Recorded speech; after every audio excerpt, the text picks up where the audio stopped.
Assalamu alaikum. Please remember, love is a blessing.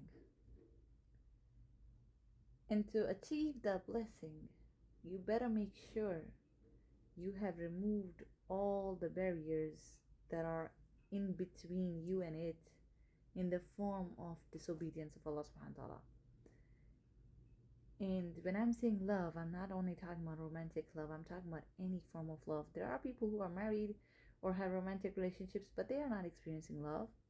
And there are people who are not in romantic relationships who don't have marriages, but they experience love in their lives. Allah has put barakah in their lives. There are people in their lives that bless them with that love that's genuine, honest love.